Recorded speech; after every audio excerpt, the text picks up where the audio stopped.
எல்லாருக்கும் நமஸ்காரம்.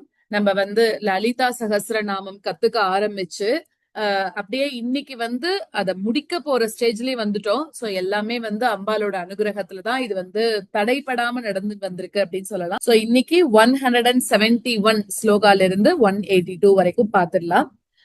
171 தக்ஷிணா தக்ஷிணாராத்யா தரஸ்மேர முகாம்புஜா கௌலினி கேவலா நர்க்ய கைவல்ய பததாயினி. சோ தக்ஷிணாராத்யா அப்படின்னு வரும்போது என்னது அப்படின்னாக்க படித்தவர்களாலும் அதே மாதிரி, அதாவது நல்ல திறமைசாலிகள் அப்படின்னு சொல்றோம் இல்லையா, அந்த மாதிரி திறமைசாலிகளாலையும் பாமரர்களாலையும், அதாவது திறமை இல்லாதவர்களாலையும் வழிபடக்கூடியவள்னு அர்த்தம். தக்ஷிணா அப்படின்னாக்க திறமைசாலி அப்படின்னு அர்த்தம். சோ அதனால தக்ஷிணா அந்த மாதிரி படிச்சவாரையும் தக்ஷிணாராத்யா பாமரர்களாலையும் படித்தவர்களாலையும் வணங்கப்படக்கூடியவள் அப்படின்னு அர்த்தம். அடுத்தது தரஸ்மேர முகாம்புஜா அப்படின்னாக்க எப்பவுமே அம்பாள் எப்படி இருக்கா அப்படின்னாக்கா புன்சிரிப்போட கூடின முகத்தாமரையோட இருக்கக்கூடியவளாம். அப்போ அம்பாள் கிட்டயே அவர் என்ன சொல்றார் அப்படின்னா, நம்மளோட இவர் இருக்காரு இல்லையா, அபிராமி பட்டர் அபிராமி அந்தாதி பாடும்போது என்ன சொல்றாருன்னா, எல்லாமே தாமரை உனக்கு அப்படிங்கிறாராம். அதாவது வதனாம்புஜம், அப்புறம் கராம்புஜம். வதனம்னா முகம் அம்புஜம் மாதிரி இருக்கு, கராம்புஜம் கரம் அம்புஜம் மாதிரி இருக்கு, பாதாம்புஜம் பாதமும் அம்புஜம் மாதிரி இருக்கு, அப்புறம் உதடு அம்புஜம் மாதிரி இருக்கு, இப்படி எல்லாமே சொல்றாரு இல்லையா. சோ அந்த மாதிரி அம்பாலோட முகமாகிற தாமரை எப்பவுமே எப்படி இருக்குன்னாக்க சிரிப்போடவே இருக்கு, எப்பவுமே சிரிச்ச மூஞ்சியாவே இருக்கா அப்படின்னு சொல்றா. அதுதான் தரஸ்மேர முகாம்புஜா. அடுத்தது நம்ம பார்க்க போறது கௌலினி கேவலா அப்படின்னு வரும்போது அதாவது கௌலாச்சார மார்க்கம் இருக்கு இல்லையா, அந்த கௌலாச்சார மார்க்கத்துல வழிபடக்கூடியவாளுக்கு தலைவி கௌலினி அப்படின்னு சொல்றா. சோ அது மட்டும் இல்லாம கேவலம் அப்படின்னு சொல்லக்கூடிய ஒரு சுத்த ஞானம். நம்ம எல்லாம் நினைக்கிற மாதிரி கேவலம்னா அதை ரொம்ப கேவலமா பாக்குறது அப்படிங்கிறது கிடையாது. சுத்த அப்படின்னு அர்த்தம், ரொம்ப உயர்ந்த அப்படின்னு அர்த்தம். சோ கௌல தர்மத்தையும் கேவலம்னு சொல்லக்கூடிய சுத்த ஞானத்தோடையும் இருக்கக்கூடியவள் அப்படிங்கிறதுதான் கௌலினி கேவலா அப்படின்னு சொல்றா. அடுத்ததாக அனர்க்ய கைவல்ய பததாயினி, விலை மதிப்பில்லாத கைவல்ய பதத்தை கொடுக்கக்கூடியவள் அப்படின்னு அர்த்தம். கைவல்ய பதம் அப்படிங்கிறது என்னதுன்னா 4 நிலைகள் இருக்கு இல்லையா, சாலோகம், சாமீபியம், சாரூபம், சாயுஜ்யம். இதெல்லாம் நம்ம ஏற்கனவே நாமாக்கள்ல பாத்துட்டோம், அது ஒன்னொன்னுத்துக்கும் அர்த்தம் என்னன்னு. சோ இந்த 4 நிலைகளையும் தாண்டி கைவல்யம் அப்படின்னு சொல்லக்கூடிய, அதாவது மோக்ஷம் அப்படின்னு சொல்லக்கூடியது இருக்கு இல்லையா, அந்த மோக்ஷ பதம், அதாவது இங்க அனர்க்ய கைவல்ய பததாயினி. முன்னாடி நம்ம கைவல்ய பததாயினின்னு பார்த்தோம், அந்த கைவல்யத்தை கொடுக்கக்கூடியவள். இங்க என்ன பார்க்கிறோம்னா அனர்க்ய கைவல்ய பததாயினி அப்படின்னா விலை மதிப்பில்லாத கைவல்ய பதத்தை கொடுக்கக்கூடியவள். சகசரநாமத்தை பொறுத்த வரைக்கும் ஒரே வார்த்தை, அதுக்கு முன்னாடி ஒரு வார்த்தை சேர்த்து இல்லாட்டி பின்னாடி ஒரு வார்த்தை சேர்த்து மீனிங் மாறி மாறி வரும் இல்லையா. ஒரு வார்த்தையை தான் சகசரநாமத்துல திருப்பி திருப்பி யூஸ் பண்ணக்கூடாது. அதனால இங்க முன்னாடி கைவல்ய பததாயினின்னு பார்த்தோம், இங்க அனர்க்ய கைவல்ய பததாயினி, விலை மதிப்பில்லாத கைவல்ய பதத்தை கொடுக்கக்கூடியவள் அப்படின்னு அர்த்தம். அடுத்தது ஸ்தோத்திர பிரியா அப்படின்னாக்க ஸ்தோத்திரத்துல ரொம்பவும் பிரியமாக இருக்கக்கூடியவள் அப்படின்னு அர்த்தம். சோ அந்த மாதிரி ஸ்தோத்திரங்களே நிறைய விதங்கள்ல இருக்கு. நமக்கு தெரிஞ்சது இப்ப இந்த லலிதா சகஸ்ரநாமம் மாதிரி இருக்கக்கூடிய ஸ்லோகங்கள்னு சொல்றோம் இல்லையா. சோ அந்த மாதிரி இந்த ஸ்தோத்திரத்துல பிரியம் உள்ளவள் அப்படின்னு சொல்லலாம். அதாவது ஸ்தோத்திரமே லௌகீகம் வைதிகம் அப்படின்னு 2 வகையா இருக்கும். லௌகீக ஸ்தோத்திரங்கள் அதாவது அதோட லட்சணங்கள் 6 விதங்களாக பிரிக்கப்படுறதுன்றா. அது நமஸ்காரம், ஆசிர்வாதம், அப்புறம் சித்தாந்தத்தை சொல்றது, பராக்கிரமத்தை சொல்றது, அப்புறம் பெருமைகளை சொல்றது, அதுக்கப்புறம் மகிமைகள் அது எல்லாத்தையும் சொல்றது, அப்புறம் பிரார்த்தனை செய்யறது இப்படின்னு இருக்கு அப்படின்னு சொல்றா.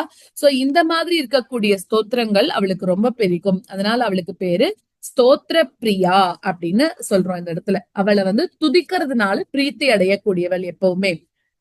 அடுத்தது ஸ்துதிமதி அப்படின்னு வந்திருக்கு. ஸ்துதிமதி அப்படின்னாக்க ஸ்தோத்திரங்கள் உள்ளவள் அப்படின்னு அர்த்தம். என்ன அர்த்தம்னா எப்பவுமே அம்பாள் எப்படி இருக்கா, இனிமையாக இருந்துட்டு இருக்கா இல்லையா. அதே மாதிரி துதிப்பதனால பிரீத்தி அடையக்கூடியவள்னு சொல்லலாம். ஸ்துதியோட ஸ்துதியாகவே இருக்கக்கூடியவள்னு சொல்லலாம். அதாவது யார துதிச்சா எல்லாம் கிடைக்குமோ அதுதான் அம்பாள் அப்படின்ட்டா. இவளை பத்தி வந்து லௌகீகமாகவும் வைதிகமாகவும் நிறைய ஸ்லோகங்கள் இருக்கிறதுனால இவதான் ஸ்துதிமதி அப்படின்னு சொல்றா. இப்ப லௌகீக ஸ்தோத்திரம் அப்படின்னு எடுத்துட்டோம்னா நம்ம வந்து என்ன சொல்றோம், 3 ஸ்லோகங்கள் அம்பாளுக்கு ரொம்ப ரொம்ப முக்கியமான ஸ்லோகம். அதை யார் ஒருத்தர் படிக்கிறாளோ அம்பாளோட பரிபூர்ண கடாட்சம் அவளுக்கு இருக்கும் அப்படின்னு சொல்றோம் இல்லையா. அந்த 3 ஸ்லோகம் என்னன்னு தெரியும் இல்லையா. அதாவது துர்வாசர் எழுதின லலிதா ஸ்தவரத்னம், மூக்கர் எழுதின மூக்க பஞ்சசதி, ஆச்சாரியால் எழுதின சௌந்தரலஹரி. இது 3 தான் வந்து அம்பாலோட வழிபாட்டுல ரொம்ப ரொம்ப முக்கியமான ஸ்லோகம் அப்படின்னு சொல்லி சொல்றா. சோ இது 3, இந்த 3த்தையும் யாரெல்லாம் ரொம்ப நன்னா சொல்றாளோ அவள்கிட்ட ரொம்ப பிரீத்தியோட இருக்கக்கூடியவள். அதுதான் ஸ்துதிமதி அப்படின்னு. பெருமாளோட அம்பாலோட தயவுல இப்ப நம்மளோட கிளாஸ்ல கூட நம்ம இந்த 3 ஸ்லோகமும் நம்ம நன்னா கத்துட்டோம் இல்லையா. ஸ்தவரத்னம், மூக்க பஞ்சசதி, சௌந்தரலகரி எல்லாமே கத்துண்டாச்சு. சோ எது முக்கியமான ஸ்லோகமோ அதெல்லாம் நம்மளும் கத்துன்னு வந்துட்டே இருக்கோம். அடுத்தது ஸ்ருதி சம்ஸ்துத வைபவா அப்படின்னாக்க வேதங்களால போற்றப்படக்கூடிய வைபவம் உள்ளவள் அப்படின்னு அர்த்தம். அடுத்ததாக ஆஹ் ஸ்ருதிகள் அதாவது வேதங்கள் வந்து நிறைவாக போற்றக்கூடியவள் இவள் தான் அப்படின்னு அர்த்தம். அடுத்ததாக மனஸ்வினி அப்படின்னாக்க இந்த மனசு தத்துவம் அப்படின்னு இருக்கு இல்லையா, அத ஆட்சி செய்யக்கூடியவள்னு அர்த்தம். இன்னொன்னு வந்து சுதந்திரமான மனசு அம்பாளுக்கு தான் இருக்கு அப்படின்னு அர்த்தம். அதாவது பிறருக்கு அதீனமான மனசு இல்ல, அவளோட மனசு அவளோட வசத்திலேயே தான் இருக்கான். சோ அதனால அவளுக்கு பேரு மனஸ்வினி. அப்புறம் மானவதி அப்படின்னா உயர்ந்த மானத்தோட இருக்கக்கூடியவள் அப்படின்னு அர்த்தம். மானம் அப்படின்னா பெருந்தன்மை அப்படின்னு சொல்லக்கூடிய ஒரு அர்த்தமும் இருக்கு. அதே மாதிரி பெருந்தன்மை, அதுக்கப்புறமா வந்து மானவத்தினா ஆதரவு தரக்கூடியவள்னு அர்த்தம், அரவணைக்க கூடியவள்னு அர்த்தம். அதே மாதிரி பெரிய பெருந்தன்மையோட நம்மளுக்கு வந்து நல்ல நல்ல பிரசாதங்கள் அதாவது வரங்களை கொடுக்கக்கூடியவள் அப்படின்னு அர்த்தம்.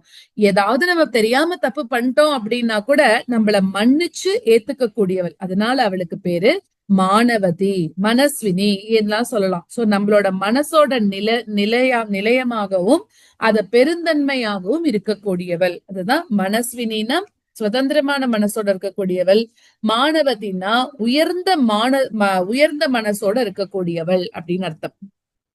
அடுத்தது மகேஷி அப்படிங்கும்போது மகேஸ்வரரோட பத்தினியாக இருக்கக்கூடியவள் அப்படின்னும், அப்புறம் எல்லாத்துக்கும் தலைவியாக இருக்கக்கூடியவள், அதுதான் மகேஷி அப்படின்னு அர்த்தம். அடுத்தது மங்களாகிருதி அப்படின்னா எல்லாத்துக்கும் மங்களம் கொடுக்கக்கூடியவள், அம்பாளே மங்களமாக இருக்கக்கூடியவள், எப்பொழுதும் மங்களமாக இருக்கக்கூடியவள். விஸ்வ மாதா அப்படின்னாக்க இந்த உலகங்கள் எல்லாத்துக்கும் அன்னையாக இருக்கக்கூடியவள் அப்படின்னு சொல்றோம் இல்லையா, அதான் விஸ்வ மாதா. அப்புறம் ஜெகத் தாத்ரி அப்படின்னா என்ன அர்த்தம், இந்த உலகத்தை தாத்ரினாலே சஸ்டெயின் பிடிச்சுக்கிறது அப்படிங்கிற மாதிரி அர்த்தம். இந்த உலகத்தை என்ன பண்ணிட்டு இருக்கா, தாங்கி பிடிச்சுட்டு இருக்கா இல்லையா. அதே மாதிரி இந்த உலகத்துக்கு ஆதாரமாகவும் இருக்கக்கூடியவள், அதுதான் வந்து ஜெகத் தாத்ரி அப்படின்னு அர்த்தம். அதாவது ஒரு குழந்தைய போஷிக்கிற மாதிரி இந்த பூமி ரூபமாக இருந்துட்டு இந்த ஜெகத்தை வந்து போஷிக்கிறா அப்படின்னு அர்த்தம். அடுத்தது விசாலாட்சி அப்படின்னாக்க என்ன அர்த்தம், விஷாலமான நீண்ட கண்களோட இருக்கக்கூடியவள் அப்படின்னு அர்த்தம். அம்பாளோட கண்ணை எப்படி சொல்லுவான்னா காது வரைக்கும் நீண்டு இருக்கக்கூடிய கண்கள் அப்படின்னு சொல்லுவா. சோ அதனால அம்பாளுக்கு நீண்ட கண்கள், அழகான கண்களோட இருக்கக்கூடியவள் அப்படின்னு அர்த்தம். இதுலயே நம்ம நிறைய பார்த்திருக்கோம் இல்லையா, வாமநயனா, மிருகாட்சி, தராந்தோலித தீர்காட்சி அப்படின்ற நாம எல்லாம் பார்த்திருக்கோம் இல்லையா. அந்த மாதிரி விசாலாட்சின்னா எப்படின்னாக்க நீண்ட கண்களோட இருக்கக்கூடியவள்னு அர்த்தம். அடுத்தது விராகினி அப்படின்னா ராகம் அப்படின்னு, ராகம்னா டிசையர்ஸ்னு சொல்லலாம், பற்று எதுவுமே இல்லாதவள் அப்படின்னு அர்த்தம். சோ அதனால விராகினின்னா பற்று இல்லாதவள், வைராகியம் நிறைந்தவள் அப்படின்னு சொல்லலாம். அடுத்தது பிரகல்பா அப்படின்னாக்க நிறைய திறமையோட இருக்கக்கூடியவள்னு அர்த்தம்.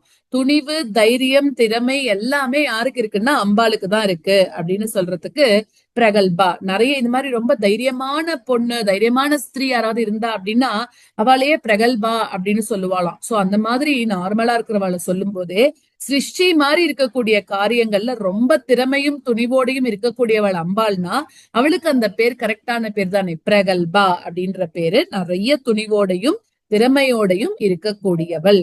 அடுத்தது பரமோதாரா அப்படின்னா ரொம்பவும் தாராளமாக கொடுக்கக்கூடியவள். பரம உதாரம், அதான் பரமோதாரான்னு இருக்கு. எதுன்னா ரொம்ப உதார குணத்தோட இருக்கக்கூடியவள் அப்படின்னு அர்த்தம். அதாவது பெருசு அப்படின்னு சொல்லக்கூடிய அர்த்தமும் இருக்கு உதாரத்துக்கு. என்னன்னா தேசம் காலம் இது ரெண்டுத்துலயும் இவள் பெரியவளாக மகதியாக இருக்கிறதுனால இவளுக்கு பேரு பரமோதாரா. நிறைய புகழும் கீர்த்தியும் இவளுக்கு இருக்கு, அதனால பரமோதாரா. அடுத்ததாக பராமோதா. முதல்ல பரமோதாரா பார்த்தோம், இப்ப பராமோதா அப்படிங்கும் போது பராமோதா தான் நல்ல கீர்த்தியோட இருக்கக்கூடியவள் அர்த்தம், புகழோட இருக்கக்கூடியவள் தான் பராமோதா. மனோமயி அப்படின்னா இந்த மனசையே ரூபமாக கொண்டவள் அப்படின்னு அர்த்தம். இப்போ மனசு ரூபத்துல இருக்கக்கூடியவள், அதே சமயத்துல மனோன்மணியாக அந்த திரிகோணத்துக்கு நடுவுலையும் வாசம் செய்யறா அப்படின்னு அர்த்தம். அதாவது திரிகோணம் இருக்கு, அதுக்கு நடுவுல பைந்தவாசனாவாக பிந்து ஸ்வரூபமாக அம்பாள் இருக்கா அப்படின்னு நம்ம முன்னாடி பார்த்தோம், போன கிளாஸ்லயும் என்னமோ பார்த்தோம். அப்போ அந்த பிந்து ஸ்வரூபமாக இருக்கக்கூடிய அம்பாளுக்கு மனோன்மணி அப்படின்னு ஒரு பேரு. இப்ப பிந்துன்னா நம்ம என்ன ஞாபகம் வச்சுக்கணும், வெறுமை இந்த ஸ்லோகத்தை படிக்கணும்னா ஒரு ஸ்ரீசக்கரத்தை ஞாபகம் வச்சுக்கணும். அதை சுத்தி என்னெல்லாம் நம்ம வரைவோம், ஸ்ரீசக்கரை சுத்தி ஆவரணங்கள் வரைகிறோம். அந்த ஆவரணங்கள்ல யார் யாரெல்லாம் இருக்கா, நடுவுல எப்படி நம்ம அந்த அம்பாள் அங்க கொண்டு போய் உட்கார வைக்க போறோம், பிந்து ஸ்தானத்துல அம்பாள் இருக்கா அந்த இடத்துல. சோ இங்கேயும் அந்த பிந்து ஸ்வரூபமாக அம்பாள் இருக்கா அப்படிங்கும் போது அங்க இருக்கக்கூடிய அந்த அம்பாளுக்கு மனோன்மணி அப்படின்னு ஒரு பேரும் இருக்கும். அதாவது மனசெல்லாம் சரியான வழியில நடத்தக்கூடிய அம்பாளுக்கு மனோன்மணி அப்படின்னு பேரு. சிருஷ்டி தத்துவம் 25 இருக்குன்னு பார்த்தோம் இல்லையா. சோ அதாவது அகம் மனசு இதெல்லாம் வந்தது, அந்த மனசு தத்துவத்தை சரிப்படுத்தக்கூடியவள் அப்படின்னு அர்த்தம். ஏன்னா நம்மளோட மனசுதான் எல்லா தத்துவங்களுக்கும் ஆதாரமாக இருக்கு, மனசு தத்துவம் தான் எல்லா தத்துவங்களுக்கும் ஆதாரமா இருக்கு, அதுதான் முதல்ல தோன்றினது அப்படின்னு கூட சொல்றா. அப்போ முதல்ல நம்ம இந்த மனசை சரி பண்ணிட்டோம் அப்படின்னா மத்த எல்லாத்தையுமே நம்ம சரி பண்ணிடலாமா. அதனாலதான் இந்த அம்பாள் மனோன்மணியாக மனோமயியாக மனஸ்தத்துவத்துக்கு அதிபதி ஸ்தானத்துல இருந்துட்டு நம்மள எல்லாத்தையும் இயக்கி வைக்கிறா அப்படின்னு அர்த்தம். இது மனோமயி. அப்புறம் வியோமகேஷி அப்படின்னா ஆகாயத்தையே கேசமாக வச்சுட்டு இருக்க கூடியவள்னு அர்த்தம். அப்படின்னா என்ன, அதாவது விராட் ரூபத்துல இருக்கா, ரொம்ப பெரியவளாக இருக்கான்னு அர்த்தம், வியோமகேஷி அப்படின்னு அர்த்தம்.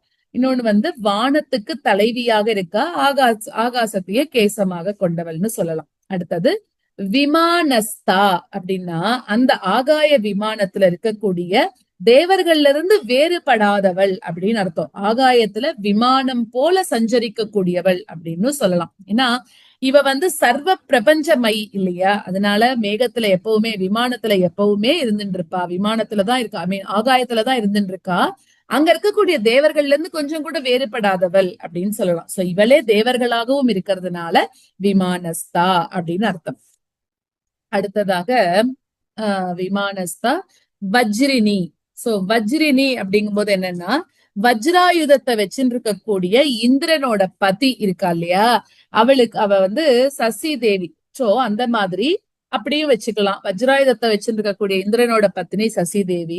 இல்லாட்டி வஜ்ராயுதத்தையே கையில எப்பவுமே வச்சுட்டு இருக்கக்கூடியவள் அப்படின்னு நினைச்சுக்கலாம். இல்லாட்டி வைரங்கள் சொல்லக்கூடிய ரத்தினங்களால அலங்கரிக்கப்பட்டவள், எல்லாமே வஜ்ரினி அதுக்கு பொருத்தமா இருக்கும். அடுத்தது வாமகேஸ்வரி அப்படின்னா இந்த அம்பாள் உபாசனையில வாமகேசம் அப்படின்னு சொல்லக்கூடிய ஒரு தந்திர ரூபம், ஒரு உபாசனை இருக்காம்.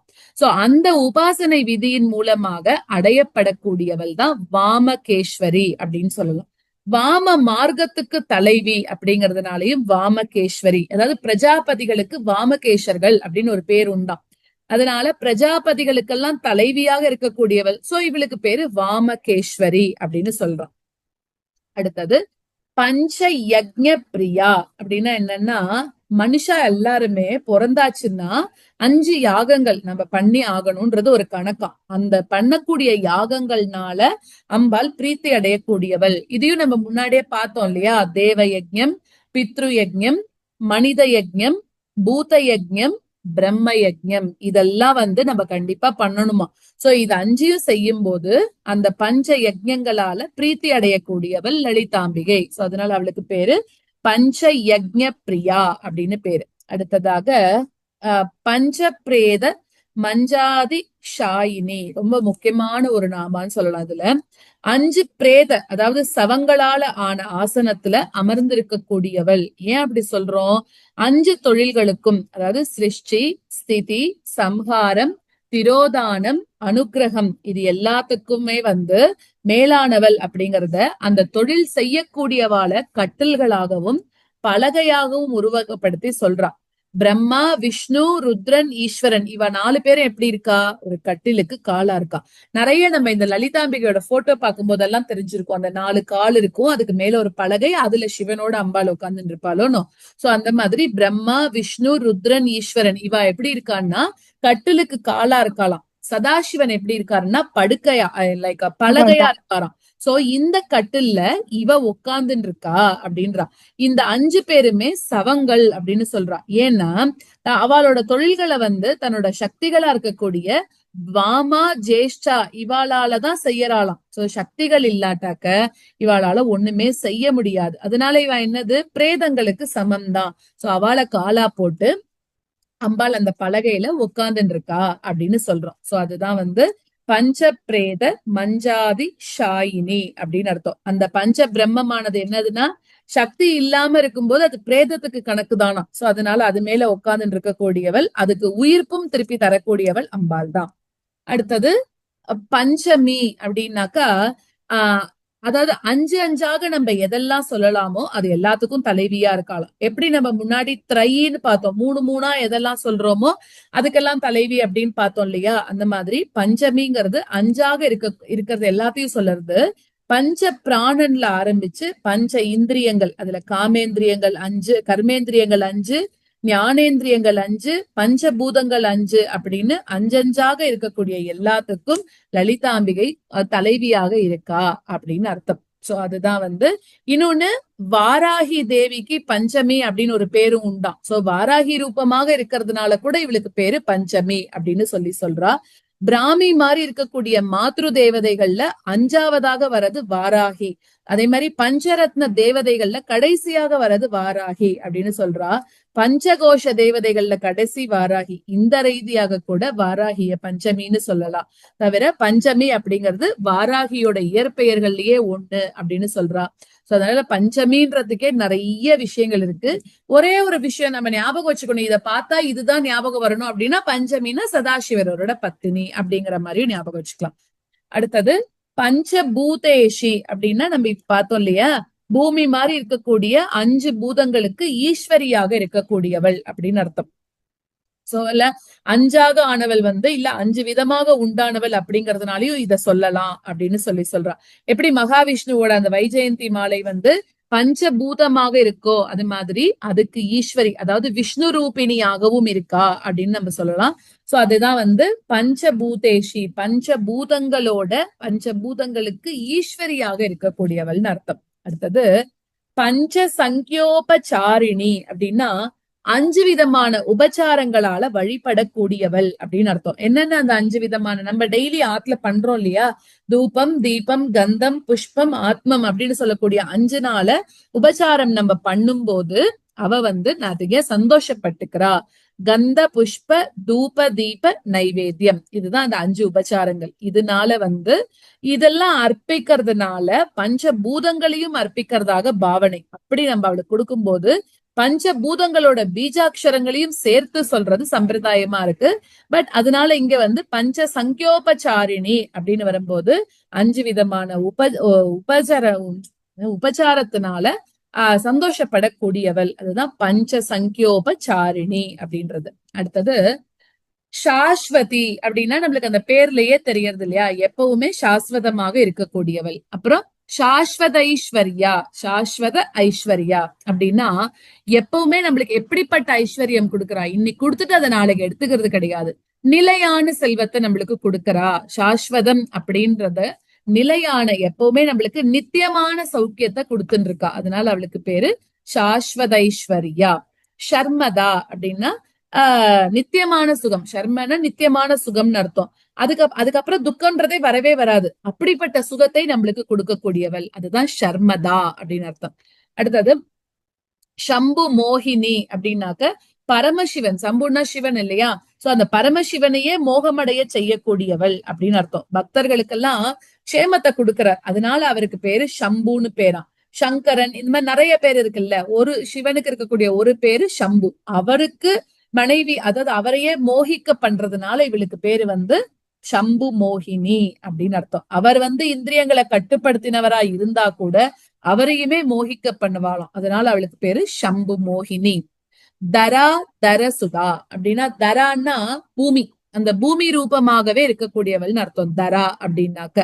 அடுத்தது தரசுதா அப்படின்னா ஹிமாலயம், ஹிமாலயத்தோட மகளாக இருக்கக்கூடியவள் அப்படின்னு அர்த்தம். சோ அதுதான் ஆஹ் தரசுதா அப்படின்னு அர்த்தம்.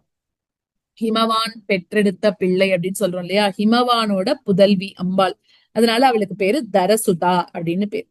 அப்புறம் தன்யா அப்படின்னா ரொம்ப இப்ப நம்ம பெரியவாள்கிட்ட எல்லாம் நம்ம ஏதாவது சொன்னா தன்யன் ஆனேன் அப்படி சொல்றோம் இல்லையா, அப்படின்னா என்ன அர்த்தம்?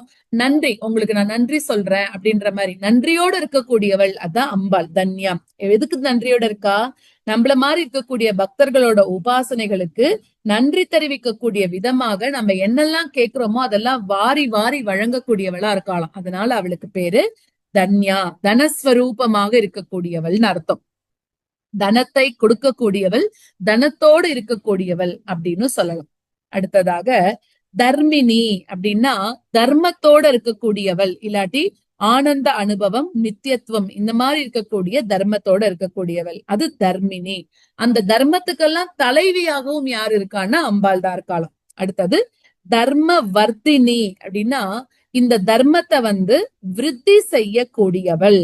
அப்புறம் லோகா தீதா, இந்த இடத்துல லோகா தீதா சொல்லணும், தீதா அது மாதிரி சொல்லிடக்கூடாது. தீதா அப்படின்னாதான் கரெக்டான மீனிங் வரும். என்னன்னா இந்த லோக அதீதான்னு அர்த்தம், அதுதான் சேர்த்து சொல்றோம். இந்த லோகத்துக்கெல்லாம் அதீதமாக, அதாவது என்ன அர்த்தம்? இந்த லோகங்களுக்கெல்லாம் அப்பால், இதையும் தாண்டி இருக்கக்கூடியவள். இந்திரலோகம்ல இருந்து விஷ்ணு லோகம் வரைக்கும் இருக்கக்கூடிய லோகங்கள் எல்லாத்தையும் கடந்ததும் பரமசிவனோட ஸ்தானமா இருக்கக்கூடிய மகா கைலாசம்னு சொல்லக்கூடிய லோகத்துல இருக்கக்கூடியவள் அப்படின்னு அர்த்தம்.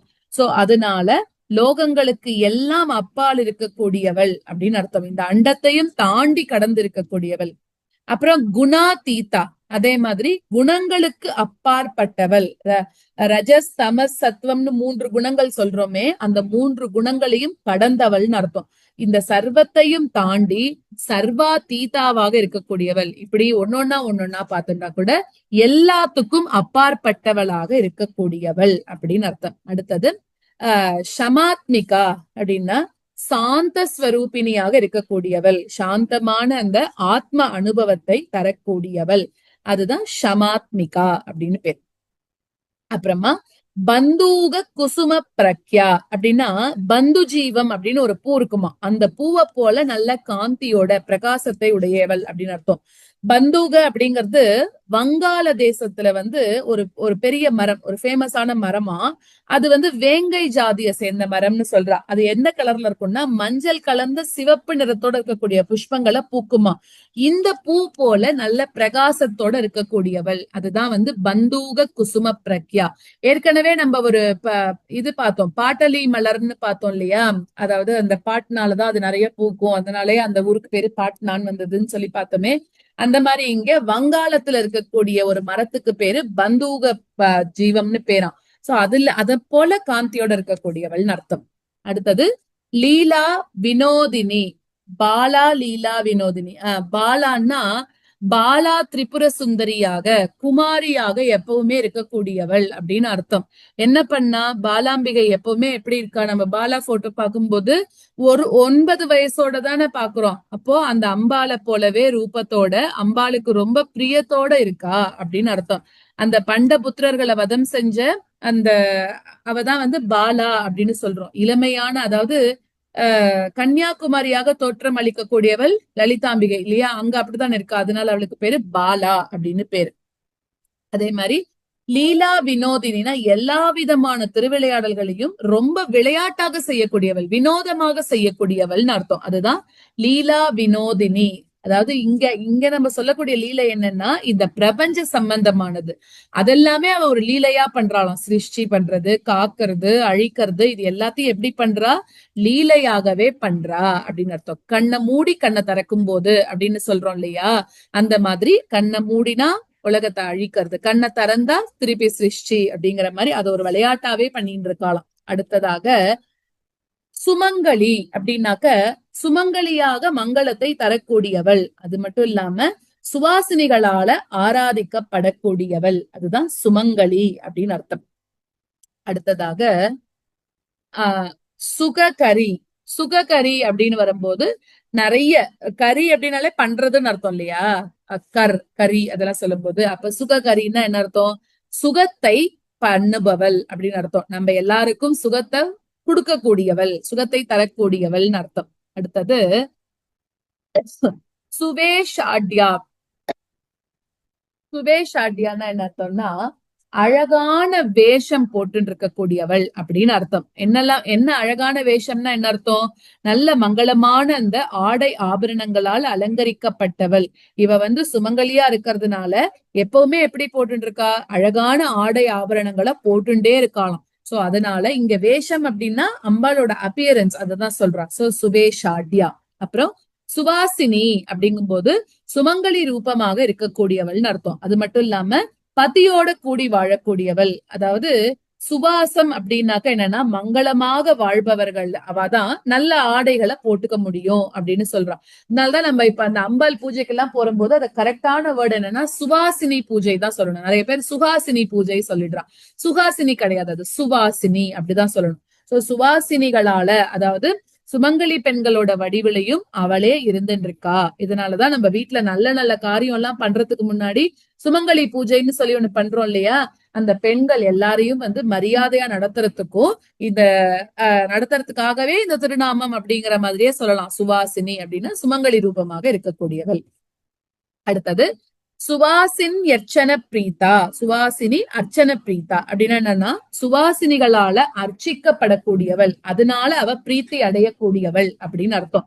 சுவாசினிகள் செய்யக்கூடிய அர்ச்சனையில மகிழ்ந்து போகக்கூடியவள், இல்லாட்டி நம்ம சுவாசினிகள் அர்ச்சிக்கிறதுனால பிரீத்தி அடையவள். இப்ப நம்ம நவராத்திரிக்கு எல்லாரையும் கூப்பிட்டு வெத்தலை பாக்கெல்லாம் கொடுக்குறோம் இல்லையா? அப்போ அம்பாலே சுவாசினி தான். அப்போ நம்ம அவளை அர்ச்சிச்சாலும் அவ பெருமைப்பட்டுக்கிறா. அது மட்டும் இல்லாம சுவாசினிகள் அர்ச்சனை பண்ணாக்க, சுவாசினிகளுக்கு இந்த மாதிரி நம்ம தாம்பூலம் எல்லாம் கொடுத்தா அதுல அவ ரொம்ப சந்தோஷப்பட்டுக்கிறாள். ஏன்னா அவ ரூபத்துல அவதானே இருக்கா இல்லையா? அதனாலதான் எப்பவுமே நம்மளோட வீட்டுக்கு யாராவது ஒருத்தர் வந்தா அப்படின்னாக்க கண்டிப்பா குங்குமம் கொடுத்து அனுப்பணும். ஏன்னா நமக்கே தெரியாது யாரோட ரூபத்துல அம்பாள் வரா அப்படிங்கிறது நமக்கு தெரியாது. எல்லாருக்கும் நம்மளால புடவை வச்சு கொடுக்க முடியாது, எல்லாருக்கும் நம்மளால பிளவுஸ் ஃபிட் வச்சு கொடுக்க முடியாது. அட்லீஸ்ட் ஒரு குங்குமமாவது கொடுக்கணும் எல்லாருக்கும் போகும்போது அப்படின்னு சொல்றது அதுதான். அம்பாள் தான் அந்த ரூபத்துல வருவாளாம் நம்ம வீட்டுக்கு. எப்ப வேணா யாருக்கு வேணா வரலாம் அப்படின்னு சொல்றான். அடுத்தது சுவாசின் அர்ச்சன பிரீதா. அப்புறம் ஆஷோபனா. அந்த இடத்துல இந்த ஆ சைலண்டா இருக்கும். அப்படின்னா என்னன்னாக்க சோபனான்னு சொல்லக்கூடிய திருநாமம் அதை நம்ம ஏற்கனவே பார்த்திருக்கோம். அழகு அப்படின்னு அர்த்தம் சோபனான்னா. இப்போ ஆஷோபனா, ஏன்னா நம்ம சொன்னோம் இல்லையா ஒரு வார்த்தை திருப்பி வரக்கூடாது, அதுக்காக முன்னாடி ஒரு வார்த்தை சேர்த்துக்கிறா. அப்போ ஆஷோபனான்னு என்ன அர்த்தம்? அதீதமான அழகு படைத்தவள், அம்பாள் மாதிரி அழகா யாருமே இருக்க முடியாது அப்படின்றதா ஆஷோபனா. அப்புறம் சுத்த மானசா அப்படின்னா என்ன அர்த்தம்? சுத்தமான மனசோட இருக்கக்கூடியவள்னு அர்த்தம். அதாவது அம்பாளுக்கு பிறப்பு இறப்பெல்லாம் கிடையாது, கர்மாக்களும் அதனால ஏற்படக்கூடிய வாசனைகளும் கிடையாது அப்படின்னு அர்த்தம். அடுத்தது பிந்து தர்ப்பண சந்துஷ்டா. அப்பனா பிந்துல தர்ப்பணம் பண்றதுனால சந்தோஷம் அடையறா அப்படின்னு அர்த்தம். அதாவது இங்க பாக்கணும், பிந்து ஸ்தானத்துல வச்சு ஆராதிச்சாக்க அதுக்காக சந்தோஷம் அடையக்கூடியவள். தர்ப்பணம் அப்படின்னாக்க திருப்தி செய்யக்கூடிய எந்த ஒரு காரியத்தையும் சொல்றதுதான் தர்ப்பணம்னு பேரு. இப்ப இங்க அம்பாளை எப்படி ஆராதனை நம்ம பண்ணலாம் அப்படின்னா, எங்க வச்சு ஆராதனை பண்ணா அம்பாளுக்கு ரொம்ப சந்தோஷம்னா, அது தகராகாசமாக இருந்தாலும் சரி, சகசிரார பத்மமாக இருந்தாலும் சரி, இல்ல அதுக்கு மேல இருக்கக்கூடிய பிரம்மரந்திரமாக இருந்தாலும் சரி, எந்த இடத்துல வச்சு நம்ம ஆராதனை பண்ணாலும் பிந்து ஸ்வரூபமாக சிவசக்தி ஐக்கிய வடிவமாக வச்சு ஆராதிச்சாக்க அதுக்கு ரொம்ப மகிழ்ச்சியும் பூரிப்பும் அடையறாளாம் அம்பாள். அதனாலதான் நம்ம அபிராமி அந்தாதியில நம்ம பார்த்தோம்னா, நீயும் நின் கணவரும் நீங்கள் திருமண கோலமாக என்னாலும் என் புந்தி பொருந்துகவே அப்படின்னு அபிராமி அந்தாதியில சொல்ற. எப்பவுமே நம்ம பெருமாளை கூட நம்ம வந்து ஸ்ரீயப்பதி அப்படின்னு தான் சொல்லுவோம். ஏன்னா தாயார் இல்லாத பெருமாளுக்கு அவ்வளவா வந்து வேல்யூ இல்ல. அதனால தாயாரோட சேர்ந்து இருக்கிற பெருமாள். அதே மாதிரி இங்கே கூட சிவசக்தியாக தான் நம்ம எப்பவுமே பார்க்கணும், சிவசக்தி ரூபமாக இருக்கணும், அப்படி வச்சு ஆராதனை பண்ணணும் அப்படின்னு சொல்றான். சோ அந்த மாதிரி இந்த இடத்துல வந்து பிந்து தர்ப்பண சந்துஷ்டா அப்படின்னா பிந்துல தர்ப்பணம் பண்றதுனால சந்தோஷம் அடையறா. சர்வானந்தமய சக்கரத்துல பிந்துவுல அங்க பண்ணக்கூடிய அந்த தர்ப்பணத்தினால சந்தோஷம் அடையறா அப்படின்னு அர்த்தம். அடுத்ததாக ஆஹ் பூர்வஜா. பூர்வஜா அப்படின்னாக்க ரொம்ப பழசுன்னு தெரியும் இல்லையா, எல்லாத்துக்கும் முன்னாடி இருக்கக்கூடியவள்னு அர்த்தம். சிருஷ்டியோட ஆரம்பத்துல இந்த பரபிரம்மத்தோட இச்சாரூபிணியாக அம்பாள் இருக்கா அப்படின்னு சொல்லியிருக்கா. சோ அதனால பூர்வஜா அப்படின்னு அர்த்தம். சோ முதல்ல சிருஷ்டி, மூல பிரகிருதி அப்படின்னு சொல்லலாம். அந்த மாதிரி எல்லாத்துக்கும் முதலானவள், மூலமாக இருக்கக்கூடியவள், அவகிட்ட இருந்துதான் மத்த எல்லாமே வந்தது. அப்புறமா திரிபுராம்பிகா அப்படின்னா திரிபுராம்பிகான்னு சொல்லக்கூடிய ஒரு தேவியோட ரூபமாக இருக்கக்கூடியவள்னு அர்த்தம். ஸ்ரீ சக்கரத்துல 8வது சக்கரத்தோட அபிமானி தேவிக்கு திரிபுராம்பிகா அப்படின்னு பேராம். அந்த தேவியோட அம்பாள் அபிண்ணமாக இருக்கா அப்படின்னு அர்த்தம். சோ அதுதான் வந்து திரிபுராம்பிகா அப்படின்னு சொல்றோம். இப்ப அதாவது திரிபுரவாசினி, திரிபுர மாலினி, திரிபுரை இதெல்லாம் நம்ம ஏற்கனவே பார்த்திருக்கோம் நிறைய. சோ ஒரு இடத்துலயும் அதோட கூட கூட நம்ம பார்த்த மாதிரி முன்ன பின்ன ஏதோ ஒரு வார்த்தை சேர்த்து சேர்த்து சொல்றா இல்லையா, அப்ப பொருளும் கொஞ்சம் கொஞ்சம் மாறுபடுறது. இப்போ மத்த இடங்கள்ல திரிபுர சுந்தரி அப்படின்னு சொன்னாக்க திரிபுராந்தகனா இருக்கக்கூடிய பரமேஸ்வரனோட பத்னி அப்படின்னு சொல்லலாம். இங்க திரிபுராம்பிகா அப்படின்னு சொல்லும் போது அம்பிகா அப்படின்னு வரும்போதே அம்மா அப்படின்னு வந்துடுறது இல்லையா. அப்போ திரிபுரத்தையும் தோற்றுவித்தவள் அப்படின்னு அர்த்தம். அந்த திரிபுரத்தையும் தோற்றுவித்தவளே அம்பாள் தான் அப்படின்னு சொல்லி அர்த்தம். சோ அதனால திரிபுராம்பிகா, ஸ்ரீ சக்கரத்தோட 8வது சக்கரத்தோட அபிமானி தேவிக்கு திரிபுராம்பிகான்னு பேரு. அந்த தேவியோடு அம்பாள் அபிண்ணமாக இருக்கா அப்படின்னு புரிஞ்சுக்கிறோம். அடுத்தது தசமுத்ரா சமாராத்யா, அதாவது 10 முத்திரைகளால வழிபடக்கூடியவளம். என்னன்னா நவாவரண பூஜை பண்ணும்போது ஒரு ஒரு ஆவரணத்துக்கு முடிவுலையும் ஒரு ஒரு முத்திரை காமிக்கணுமா. அப்புறம் சில இடங்கள்ல எல்லா முத்திரையும் காமிக்கணுமா அப்படின்னு நவாவரண பூஜை பண்றவாள் பண்ணுவாளாம் அப்படி. சோ அதுல 10வதா ஒரு முத்திரை சொன்னோம் இல்லையா, அதுக்கு திரிகண்டா அப்படின்னு பேராம். அது ஷோடசி உபாசகர்களால காமிக்கப்படக்கூடிய முத்திரை அப்படின்னு சொல்றா. இருந்தாலும் கூட அந்த உபதேசம் ஆகாதவா கூட இந்த முத்திரையில வந்து புஷ்பங்களை நிரப்பி அம்பாளை வந்து தன்னோட ஹிருதயங்கள்ல இருந்து ஸ்ரீசக்கரத்துல ஆவாகனம் பண்ணலாம் அப்படின்னு சொல்றா. சோ இது திரிகண்டா முத்திரை, எல்லா முத்திரைகளோட சமஷ்டி ரூபம் அப்படின்னு சொல்றா. சோ தசமுத்ரா சமாராத்யானா இந்த 10 முத்திரைகளால ஆராதிக்கப்படக்கூடியவள் அப்படின்னு அர்த்தம். அடுத்ததாக இது மாதிரி அந்த நவாவரண பூஜை பண்ணும்போது அது ரொம்ப சாதாரண பூஜை எல்லாம் கிடையாது, அது ரொம்ப முக்கியமான பூஜை இல்லையா. நிறைய பேர் நீங்க பண்ணிருப்பீங்க கூட, இல்ல பாத்திருப்பீங்க கூட. அதுல வந்து முத்திரைக்கு தான் அந்த இடத்துல அப்ப வந்து அந்த முத்திரையை வந்து சரியாக பண்ணோம்னா அந்தந்த ஆவரணத்துல இருக்கக்கூடிய தேவதைகள் அவெல்லாம் என்ன பண்றா, ரொம்ப சந்தோஷம் அடைஞ்சு அடுத்த ஆவரணத்துக்கு போகணும் அப்படின்னு அவளே பர்மிஷன் கொடுக்கறாளாம். சோ அதனால அந்த முத்திரைகளை சரியாக பண்ணணும் அப்படின்னு சொல்றா. சோ இந்த மாதிரி தசமுத்ர சமாராத்யா 10 முத்திரைகளால நன்னா வழிபடக்கூடியவள், வழிபடப்பட்டவள், அதுதான் தசமுத்ர சமாராத்யா அப்படின்னு அர்த்தம். அடுத்ததாக திரிபுரா ஸ்ரீ வசங்கரி, திரிபுரா ஸ்ரீ தேவிய தன்னோட வசப்படுத்தக்கூடியவள்னு அர்த்தம். 10 விதமான அந்த யோக முத்திரைகளுக்கும் தேவதைகளும் இருக்காளாம். சோ அதுல திரிபுரா ஸ்ரீ அப்படின்னு சொல்லக்கூடிய ஒரு தேவதை, அந்த திரிபுரா ஸ்ரீய தன்னோட வசப்படுத்தி கொள்ளக்கூடியவள் திரிபுரா ஸ்ரீ வசங்கரி அப்படின்னு அர்த்தம். இத வந்து லலிதா சகஸ்ரநாமம் படிக்கும்போது சில பேர் எப்படி படிச்சிருவாங்கன்னா சிவசங்கரி அப்படின்னு மாத்தி படிச்சிரும். நிறைய பேருக்கு அந்த ஒரு மிஸ்டேக் வரும். ஆனா நம்ம அது மாதிரி படிக்க கூடாது. திரிபுரா ஸ்ரீ வசங்கரி அப்படிதான் படிக்கணும். சோ அந்த மாதிரி ஸ்ரீ சக்கரத்துல 5வது சக்கரமா இருக்கக்கூடிய சர்வார்த்த சாதக சக்கரத்தோட அதிஷ்டான தேவதைக்கு பேரு திரிபுரா ஸ்ரீ அப்படின்னு பேரு. அந்த தேவதை ரூபமாக இருக்கக்கூடியவள், அதனால அவளுக்கு பேரு திரிபுரா ஸ்ரீ வசங்கரி அப்படின்னு அர்த்தம். அப்புறமா ஞான முத்ரா அப்படின்னா ஞான முத்திரையாக இருக்கக்கூடியவள்னு அர்த்தம். இப்ப தட்சிணாமூர்த்தி ரூபிணின்னு ஒரு நாமம் நம்ம ஏற்கனவே பார்த்தோம் இல்லையா? அதாவது தட்சிணாமூர்த்தியோட கையில இருக்கக்கூடிய முத்திரைக்கு ஞான முத்திரை அப்படின்னு ஒரு பேராம். அதாவது இந்த ஆள்காட்டி விரலும் பெருவிரலும் சேர்க்கக்கூடிய முத்திரை தான் ஞான முத்திரை அப்படின்னு சொல்றோம். இல்லாட்டி சின்முத்திரைன்னு சொல்றோம். யோகா எல்லாம் பண்ணும்போது நம்ம அதை யூஸ் பண்றோம் இல்லையா? அந்த மாதிரி சின்முத்திரையை காட்டிதான் சனகாதி முனிவர்களுக்கு இவர் தட்சிணாமூர்த்தி ஞானோபதேசம் பண்ணதாக சொல்லப்படுறது அப்படின்னு சொல்றா. சோ ஞான முத்திரையோட ரூபமாக இருக்கக்கூடியவள் அப்படின்னு அர்த்தம். அடுத்தது இல்லாட்டி ஞானத்தையே தன்னோட முத்திரையாக கொண்டவள் ஞான முத்ரா அப்படின்னு சொல்லலாம். அடுத்தது ஞான கம்யா. கம்யானா டு ரீச் அப்படின்னு அர்த்தம். எதனால? ஞானத்தினால அடையப்படக்கூடியவள். அப்புறம் ஞானத்தையே தரக்கூடியவள் அப்படின்னு அர்த்தம். ஏற்கனவே நம்ம பாவனா கம்யா, பக்தி கம்யா அதெல்லாம் பார்த்திருக்கோம்ல. அதே மாதிரி இது ஒண்ணு ஞான கம்யா அப்படின்றது. சோ அது மாதிரி ஞானத்தினால அடையப்படக்கூடியவள், ஞானத்தையே இருப்பிடமாக கொண்டவள் அம்பிகைன்னு அர்த்தம். அடுத்தது ஞான ஞேய ஸ்வரூபிணி. ஞானன்னா அறிவு, ஞேயன்னா டு நோ, அதாவது அறிவாகவும் அறியப்படக்கூடிய பொருளாகவும் இருக்கக்கூடியவள். அதுதான் ஞான ஞேய ஸ்வரூபிணி அப்படின்னு அர்த்தம். ஓகேவா? அதுக்கப்புறமா யோனி முத்ரா அப்படின்னா யோக முத்திரைகள்ல 9வது முத்திரைக்கு யோனி முத்ரா அப்படின்னு பேராம். சோ இங்க யோனி முத்திரையோட ரூபமாக இருக்கக்கூடியவள், யோனியில சந்தோஷத்தை கொடுக்கக்கூடியவள் அப்படின்னு சொல்லலாம் இந்த இடத்துல. சோ அதுதான் யோனி முத்ரா. அப்புறமா திரிகண்டேஷி அப்படின்னா திரிகண்டா முத்திரையோட தலைவி. ஏற்கனவே நம்ம பார்த்தோம் இல்லையா? 10 முத்திரைகள்ல இது 10வது முத்திரைன்னு பார்த்தோம். சோ அம்பால ஸ்ரீ சக்கரத்துல ஆவாகனம் பண்றதுக்கும் இந்த முத்திரை தான் உபயோகப்படுறதாம். சோ அதனால திரிகண்டேஷி அப்படிங்கன்னா திரிகண்டா முத்திரைக்கு தலைவியாக இருக்கக்கூடியவள். திரிகுணா அப்படிங்கும் போது 3 குணங்களோட இருக்கக்கூடியவள்.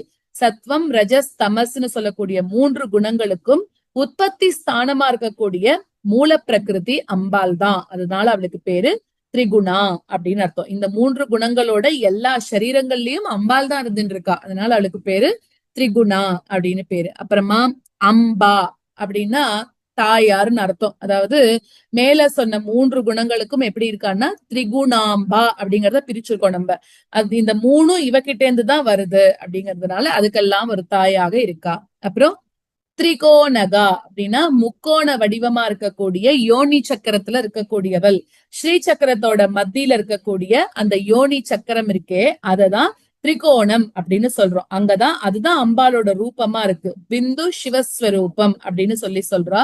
அதே மாதிரி இந்த இடத்துல திரிகோணகா அப்படின்னாக்க ஸ்ரீ சக்கரத்தோட மத்தியில இருக்கக்கூடிய திரிகோணம், இல்லாட்டி சிருஷ்டியோட முதலாவதாக இருக்கக்கூடிய திரிகோணமாக அம்பாள் தான் இருக்கா. அப்புறமா அனகா அப்படின்னா அதாவது அகம் அப்படின்னா துக்கம் பாபம்னு அர்த்தம். இங்க அனகா அப்படின்னா இதெல்லாம் இல்லாதவள்னு அர்த்தம்.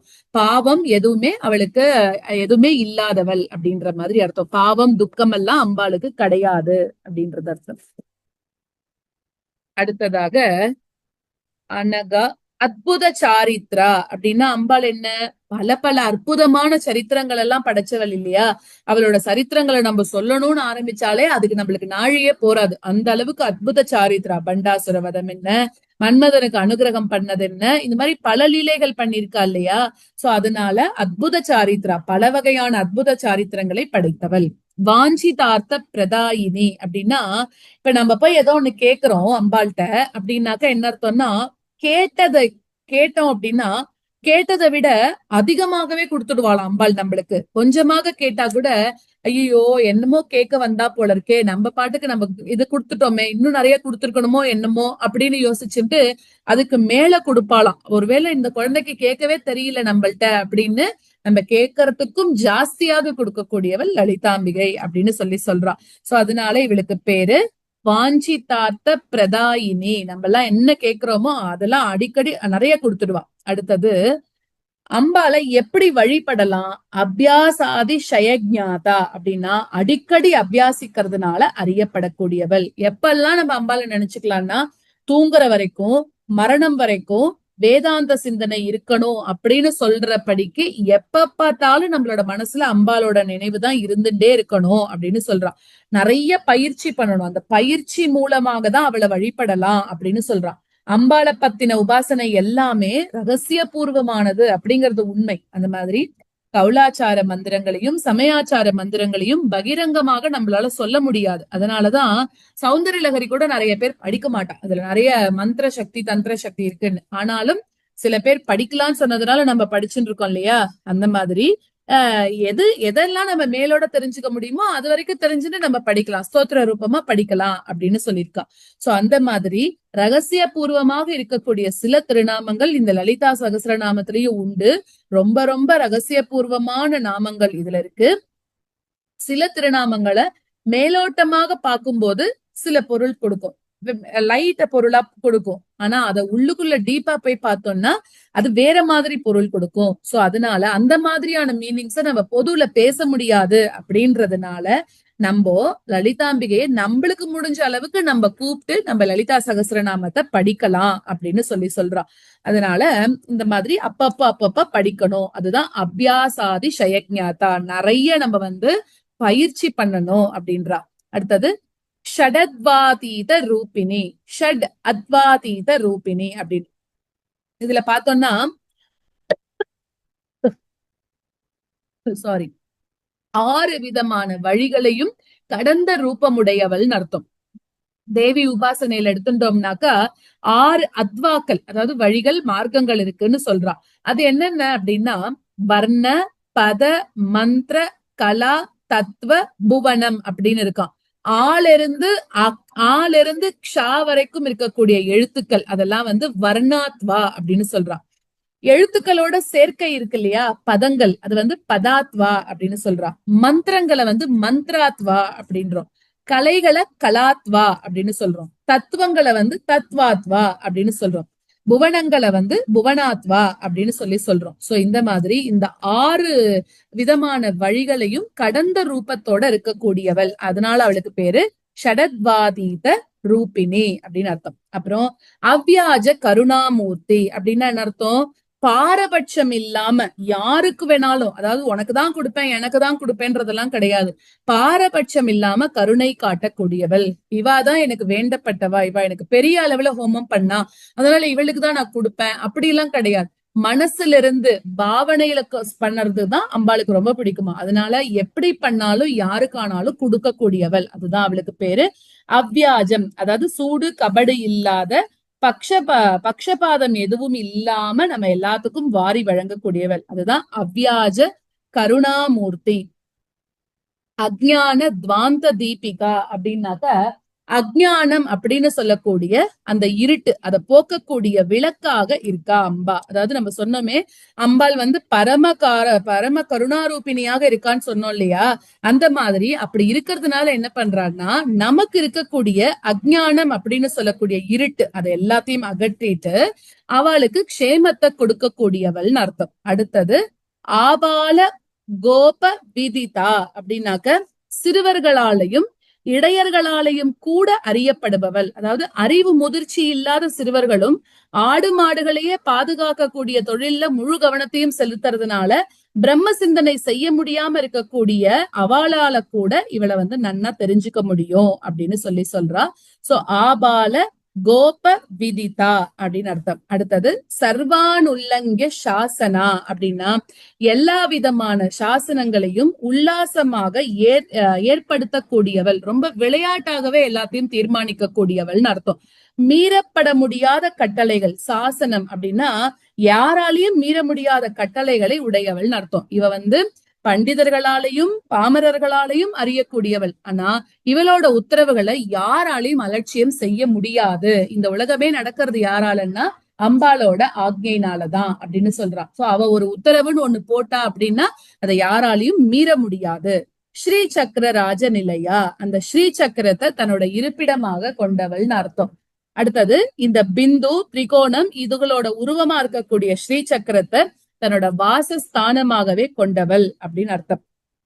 அடுத்ததாக ஸ்ரீமத் திரிபுர சுந்தரி அப்படின்னா இன்னொன்னு இந்த ஸ்ரீ சக்கர ராஜ நிலையாக்கு நம்ம சொல்றோம் அப்படின்னாக்கா, அதாவது பாலாவாக சின்னவளாக வரக்கூடியவள் சர்வ ஜீவர்களுக்கும் தலைவியாக இருந்துட்டு இருக்கா. இந்த ஜெகத்தை எல்லாத்தையும் சிருஷ்டி பண்ணவள். இப்படி ரொம்ப ஆசையோட விளையாட்டாக எல்லாத்தையும் செய்யக்கூடியவள் தான் அந்த ஸ்ரீ சக்கர ராஜத்தை தன்னோட இருப்பிடமாக வச்சுருக்கா. அம்பாலோட ரதத்துக்கே நம்ம பேரு ஸ்ரீ சக்கர ரதம் அப்படின்னு படிச்சோம் இல்லையா முன்னாடியே, சக்கரராஜ ரதாரூடா அப்படின்னு படிச்சோமே. அப்பன்னா அந்த அந்த சக்கரராஜ ரதத்துக்கு பக்கத்துல ஒரு பக்கம் மந்திரினி, இன்னொரு பக்கம் வாராகி வராலாம். சோ மந்திரினிக்கும் வாராகிக்கும் நடுவுல இப்ப இவ எப்படி வரா அப்படின்னா ஒரு ஸ்ரீ மாதா ஸ்ரீ மகாராஜ்னியாக நடுவுல அந்த ரதத்தை செலுத்திட்டு வந்துட்டு இருக்காளாம் லலிதாம்பிகை. அத தன்னோட நிலையமாக வச்சுட்டு இருக்கா. ஸ்ரீசக்கர வடிவத்துல ஆவாகனம் ஆகி இருக்கக்கூடியவளும் அவள் தான். அதனாலதான் ஸ்ரீ சக்கரத்தை இஷ்டத்துக்கு எல்லாரும் எல்லாம் ஆத்துல எல்லாம் வச்சுட்டு இருக்க கூடாது. அதுக்கெல்லாம் எப்படின்னா நல்ல நியமனத்தோட யாரால ஆச்சாரம் எல்லாம் கடைபிடிச்சு பண்ண முடியுமோ அவ மட்டும்தான் ஸ்ரீ சக்கரத்தை ஆத்துல வச்சுக்க முடியும். ஏன்னா அது ரொம்ப ரொம்ப ரொம்ப ரொம்ப பவர்ஃபுல் அப்படின்னு சொல்லலாம். நம்மளோட இஷ்டத்துக்கு எச்சல் தீட்டு எல்லாத்தையும் கலந்துட்டு அத ஆத்துல வச்சுக்க கூடாது அப்படின்னு சொல்றா. அதை சுத்தி ஆவரண தேவதைகள் இருக்கா, நிறைய யோகினிகள் இருக்கா. சோ அப்படி அதுக்கான கொடுக்க வேண்டிய மரியாதையை கண்டிப்பா கொடுக்கணும். அப்படிப்பட்ட ஸ்ரீ சக்கரத்துல இருக்கக்கூடியவள் தான் அம்பாள். அடுத்தது ஸ்ரீமத் திரிபுர சுந்தரி அப்படின்னா என்ன அர்த்தம்? திரிபுர சுந்தரியாக, அந்த திரிகோணங்களுக்கு தலைவியாக, திரிகோணங்களால ஏற்பட்ட பிந்துஸ்தானத்துல வாசம் செய்யக்கூடியவளாக, திரிபுரங்களையே எரிக்கக்கூடியவளாக, நம்மளோட அந்த 3 மலங்களை எரிக்கக்கூடியவளாக, ஞான வடிவாக எல்லாமாகவும் இருக்கக்கூடியவள் அம்பாள் அப்படின்றதுதான் ஸ்ரீமத் திரிபுர சுந்தரி. அடுத்தது ஸ்ரீ சிவா அப்படின்னா சிவஸ்வரூபமாக சிவாவாக இருக்கா. சிவா அப்படின்னாக்க இங்க ஒரு பெண் ஸ்வரூபம் சொல்றா. சிவன் சொன்னா அது ஆண் ஸ்வரூபம். அப்போ ஆ அப்படின்னு நீட்டி சொன்னோம் அப்படின்னாக்க பெண் பாலை குறிக்கிறது. சோ சிவா அப்படின்னு வரும்போது ஸ்ரீயோட சேர்ந்த சிவை. அம்பாள் சிவனோட மனைவியாக இருக்கக்கூடியதுனாலையும் அவர்கிட்ட வேறுபட்டவளாக அதாவது வேறு இல்லாதவளாக இருக்கிறதுனாலையும் சிவா அப்படின்னு அர்த்தம். சோ அதனால அவளுக்கு பேரு ஸ்ரீ சிவா. அப்புறம் சிவ சக்தியைக்கிய ரூபிணி அப்படின்னாக்க சிவனும் சக்தியும் ஒன்றாக இருக்கக்கூடியவள். சிவன் சக்தி இவளோட சாமரஸ்யமாக இருக்கக்கூடியவள்னு அர்த்தம். சோ அந்த மாதிரி சிவ சக்தி ஐக்கிய ரூபிணி அப்படின்னு அர்த்தம் அதுக்கு. அதே மாதிரி நம்ம நிறைய பார்த்தோம் இல்லையா. இப்ப நம்ம ஒரு நாமத்துக்கு முன்னாடி இருக்கோம் 999ல இருக்கும். அதாவது நம்ம ஃபர்ஸ்ட் பார்த்தோம் இல்லையா, சிருஷ்டி ஸ்திதி லயம் சொல்லக்கூடியதான் முதல் 3. ஸ்ரீ மாதா, ஸ்ரீ மகாராஜ்னி, ஸ்ரீமத் சிம்ஹாசனேஸ்வரி அப்படின்னு சொல்லி.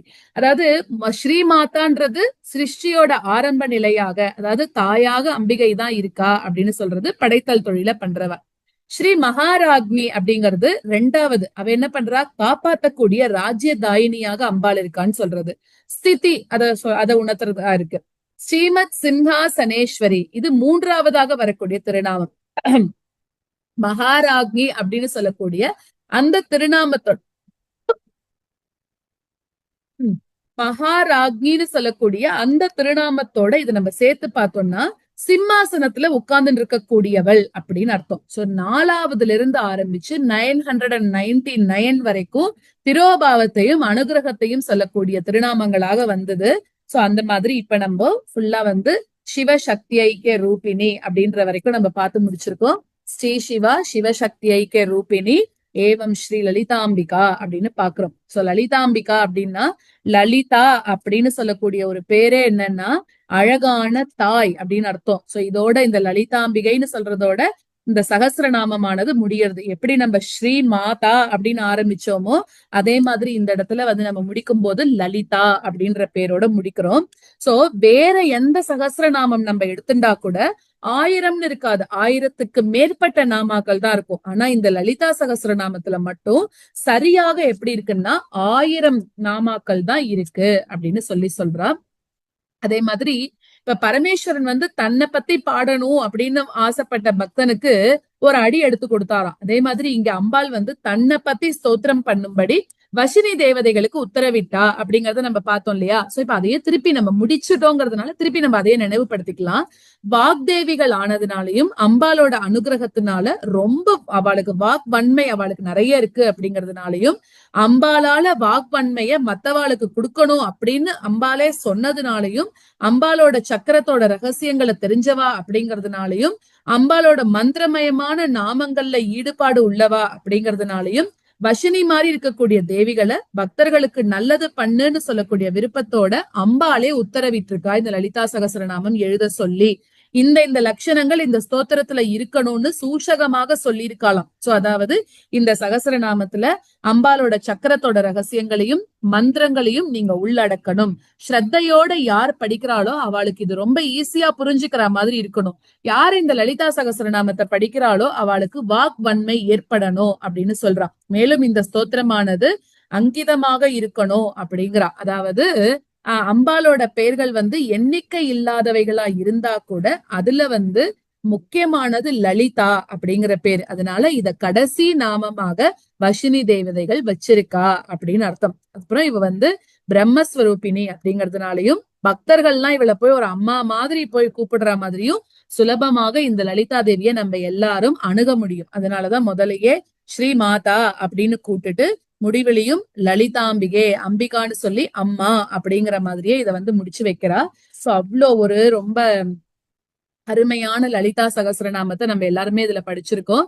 சோ யாரெல்லாம் இந்த லலிதா சகஸ்ரநாமத்தை ரொம்ப அழகா படிக்கிறாளோ அத இந்த மாதிரி இத படிக்க அவர் சொல்றாரு இல்லையா, இது யாரெல்லாம் படிக்கிறாளோ இது ரகசியங்களை எல்லாம் விட ரகசியமானது, லலிதா தேவிக்கு ரொம்ப ரொம்ப பிரியமானது. அதனால இந்த ஸ்தோத்திரத்துக்கு ஈடான இன்னொன்று இதுவரைக்கும் இல்லவே இல்லை, இனிமேயும் இருக்க முடியாது அப்படின்னு சொல்றார். சோ இனிமே இந்த லலிதா சகஸ்ரநாமத்தை குரு மூலமாக கத்துண்டு யார் ஒருத்தர் படிக்கிறாளோ அதுக்கு பலனும் ஜாஸ்தி அப்படின்னு சொல்றா.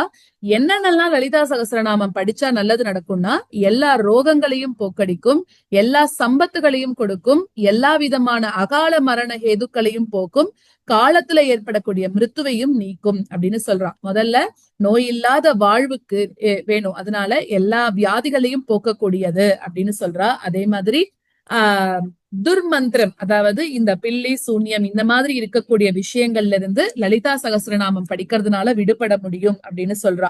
சோ இந்த மாதிரி லலிதா தேவியோட விசேஷமான பிரீத்தியை கொடுக்கக்கூடிய இந்த ஸ்தோத்திரத்தை தேவி உபாசனையில ஈடுபட்ட பக்தனானவன் எப்பவுமே பூர்ண முயற்சியோட பாராயணம் பண்ணணும் அப்படின்னு சொல்றா. லலிதா தேவிக்கு இந்த சகஸ்ரநாம ஸ்தோத்திரத்தினால ஏற்படக்கூடிய பிரீத்தி பாக்கி எந்த பாராயணத்திலயோ பூஜையிலயோ கிடைக்கிறது இல்ல அப்படிங்கறத அடிக்கடி இந்த இடத்துல சுட்டி காட்டியிருக்கா. கார்த்தால ஸ்நானம் பண்ணிட்டு அவாவாலோட சம்பிரதாயப்படி சந்தியாவந்தனத்தை எல்லாம் முடிச்சுட்டு அதுக்கப்புறம் பூஜைக்கு போய் அங்க ஸ்ரீசக்கரத்தை முறைப்படி பூஜை பண்ணணும். ஸ்ரீசக்கரம் வச்சுருக்காதவா குளிச்சுட்டு லலிதா சகஸ்ரநாமத்தை நம்ம படிக்கணும் அப்படின்னு சொல்றா. அவ்வளவு ஒரு அருமையான ரொம்ப ரகசியமான ஸ்லோகம். யாராவது ஒருத்தர் கேட்டா மட்டும்தான் அவளுக்கு சொல்லி கொடுக்கணும் அப்படின்னு சொல்லியிருக்காரு இல்லையா. அப்படி நம்ம எல்லாருக்கும் அம்பாலே நீங்க எல்லாம் இதை கத்துக்கணும் அப்படின்னு உங்களையும் என்ன சொல்லுன்னு என்னையும் நம்ம ரெண்டு பேருக்கு நடுவுலயும் இப்ப பாலமா இருக்கிறது அம்பாள் தான். அப்படி நம்மள கத்துக்க வச்சிருக்கா, சொல்லி கொடுத்துக்க வச்சிருக்கா. சோ இது இன்னையோட நின்னுடக்கூடாது. கண்டிப்பா இதை நீங்க டெய்லி பாராயணம் பண்ணணும். மெயினா ஒண்ணு என்னன்னா,